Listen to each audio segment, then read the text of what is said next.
Good day. Welcome to Bossed Up Academy, where we update you on all your stimulus needs, business needs, as well as your real estate investing needs.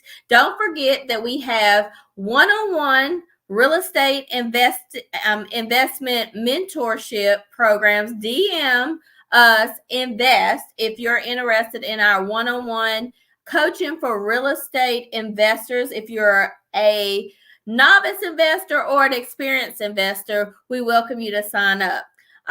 Before we get started today, remember to like and share this video. You could be saving someone's business. A lot of business owners are still struggling business wise. May it be employees, may it be that they're still trying to recover from the pandemic. We are still in the middle of the pandemic, even though the world has totally opened up, but a lot of businesses are still feeling the heat.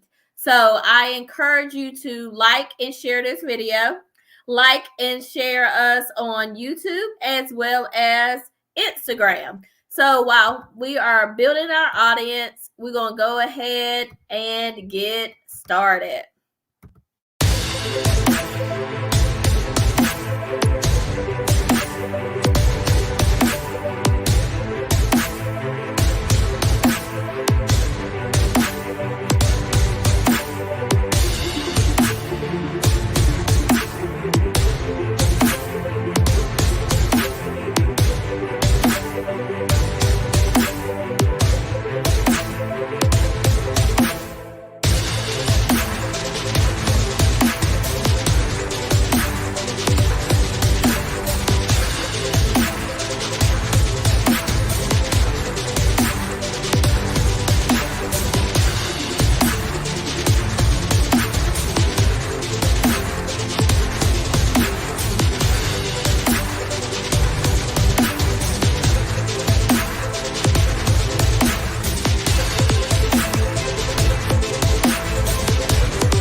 Welcome again. As you are aware, tonight we're talking about the EIDL targeted grant.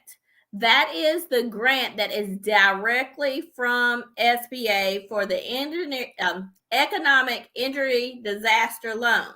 Well, a lot of people are still not as familiar with the grant as we would think. But in order to apply for the grant, you must apply for the loan. And the reason being, you can turn down the loan, but you will not get the grant invitation if you do not apply for the loan. Remember back to last year when the pandemic started, the $10,000 was set up to give people emergency money, $1,000 per employee. Originally, they were supposed to give you $10,000 if you applied, but then they decided to do $1,000 per employee. Well, then people made a big fuss about they did not get their $10,000. So what they did was they came back and said, okay, we're going to fund you the balance of your grant. So now I'm going to fund you the balance of your grant, but if you've had a significant hardship, we're going to give you not only the $10,000, but we're going to give you a bonus $5,000, which will bring your grant amount up to $15,000. Well, in order for them to offer you the grant, you have to apply for the loan because the grant is designed to give you that bridge until you are able to get your loan. So that's why the grant was set up for that way for people that actually wanted the loan, but until they could get their funds from the loan, they gave the grant as a bridge to help them until they could get the loan. So you must apply on SBA's website. This is not through a lender like PPP. So this is directly through the SBA website. And then you're going to go to the EIDL. The application is about 5 minutes long.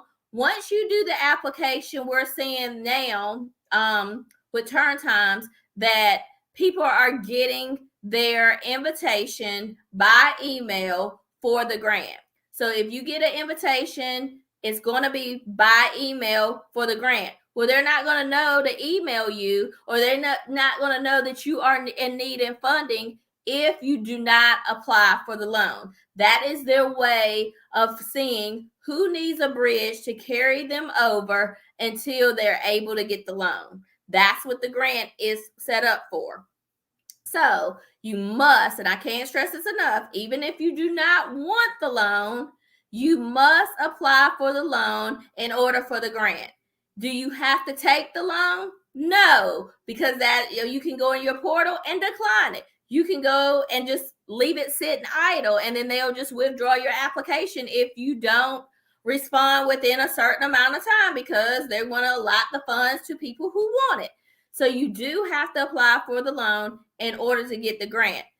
The grant is not credit score driven, because remember, again, the grant is that bridge to carry you over until they're able to make a decision on your loan. Now, in order to get the grant, you must have had a 30% decrease in gross revenue. That's before you paid anybody for the $10,000, and then the add-on $5,000, you must have had a 50% decrease in gross revenue. Also, for this targeted grant, you must be in a low income area. If you go back on our page, look back where we put the link for the map, you can look at your address to determine if you are in a low income area. If your area is not purple, your address is not purple, the person across the street could be purple, but you are not purple, then they do not consider you to be in a low income area. So what you're going to do is still apply for the grant. And then if they decline you, now we've gotten word from SBA to ask for an exception to the rule to give you your grant. Until they actually physically open up this grant to everybody, then you got to do your grant application through your email invitation. You can't share somebody else's, because that link to that invitation, once it's done, it's going to say it's been submitted. So if you get the invitation, don't send it to your friend and let them fill their information in and think you can go back later and do it. Once that invitation, because that invitation is for the email that it was sent to that particular business, that person needs to fill it out. If somebody else fills it out, that could ruin your chances for getting the grant. They need to go on the website, SBA's website, to apply on their own, so then that way they can get the grant for themselves. You cannot share that link. So if you think that your friends got it and they share it with you, don't plug your numbers into your friend's link. So again, you must apply for the loan. You can decline the loan if you decide to, but they're giving the loan out at a low interest rate. But you must apply for the loan so that you can get the grant, because the grant is to bridge you until they're able to make a decision about your loan. So I hope this video helps somebody. If you are not a business owner, please do pass it on to other business owners. Remember, you don't have to have an LLC to apply. You can apply for this loan in order to get the grant invitation through your Social Security number, because you can apply as a sole proprietor. You can, if you drive for Uber, if you're a stripper, if you drive for DoorDash, if you work on a job and they pay you under the table, but at the end of the year, they give you a 1099 for all the wages. If they pay you on Cash App, but then at the end of the year, they give you a 1099, or this year coming up, if you get a Cash App from, well, it's not going to apply because you had to be in business prior to. But if you file any kind of Schedule C, even if it's under your Social Security number, you can apply for this under your social security number where it says EIN, it says SSN for social security number / EIN for tax ID, employee identification number. So you can put either one of those numbers in there to apply. Now, say you have multiple businesses. Well, guess what?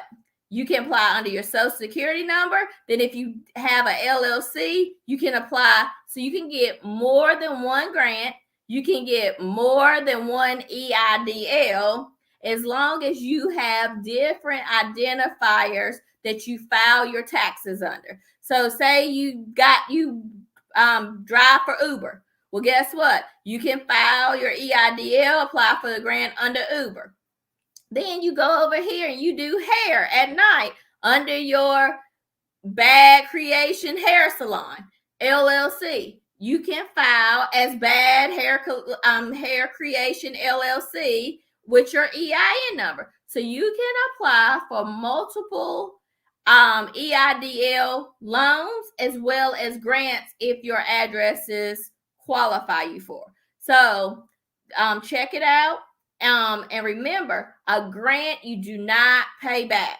A grant you do not pay back. So that is essentially free money. You do not pay the money back. You don't have to even do a forgiveness or anything. They when they give you a grant, that's it. You don't have to go and report anything or do anything. So if you have multiple businesses, apply multiple times as long as you got tax returns or if you get audited to back it up that you were in business prior to January of 2020, pre-pandemic. So I would encourage everyone to apply. They have lots and lots of grant money left, and hopefully they'll be opening it up to everyone. But like I said, if you have a denial for your grant, go back and file a reconsideration for an exception if it's dealing with your address. Also, people that you may have your mailing address in one place, but then you actually have a location in another place, then I would do the one that has the purple area. If your actual where you do business is in the purple area. So that's another thing to be mindful of. Have a great night.